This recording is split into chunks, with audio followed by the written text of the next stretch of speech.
One of the most interesting things that came out of Tesla's first quarter earnings report was the graph that they showed showing their market share. And it's not what you'd think it is.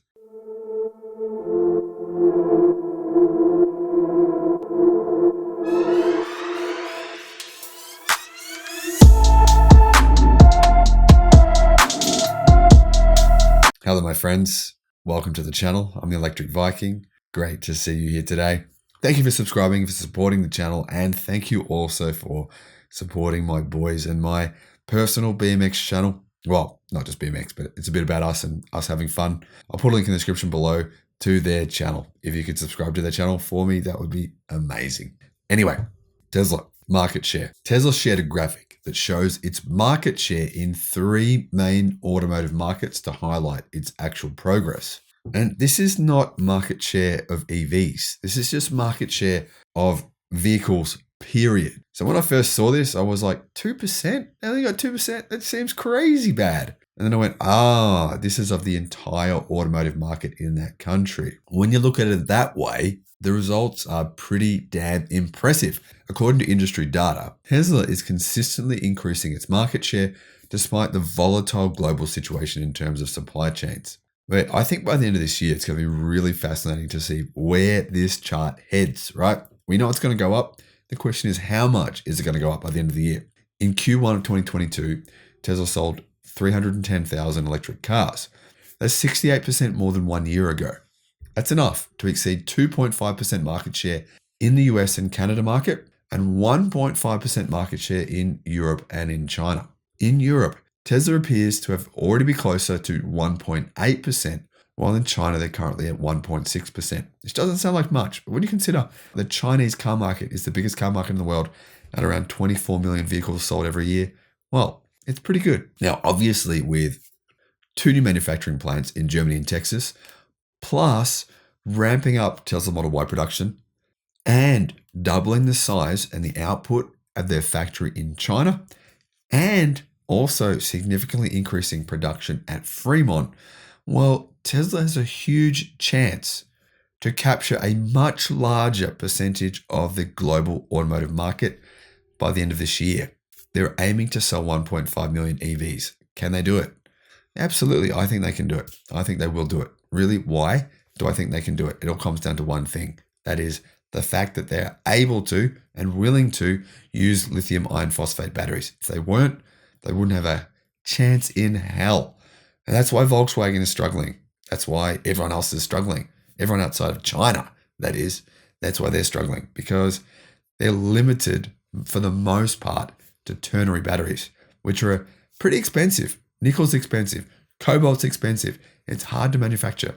Now, obviously, it's difficult to get a forecast number of market share by the end of the year.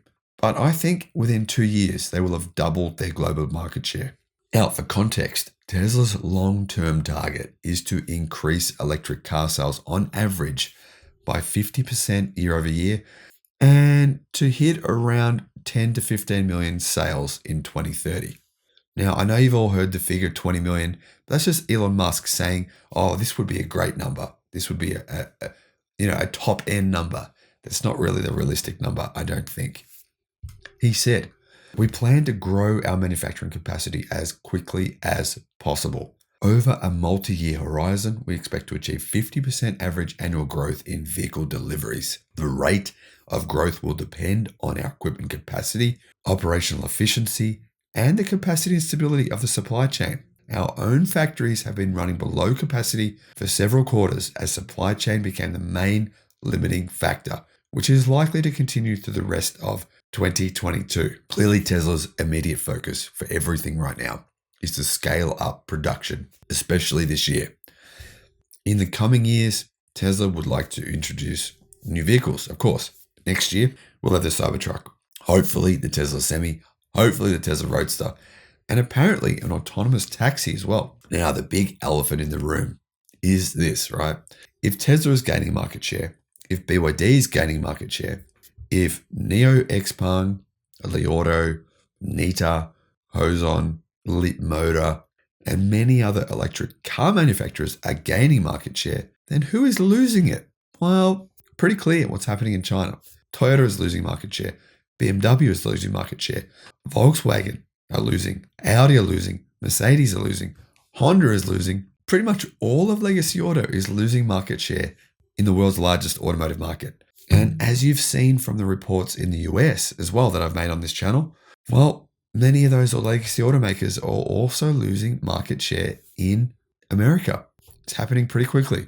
Now, keep in mind as well as this, that the Chinese automakers are currently going to sell their vehicles in Europe. Some of them already do. BYD already does. All right. NIO already does. Even Leap Motor does. You probably never heard of them, by the way.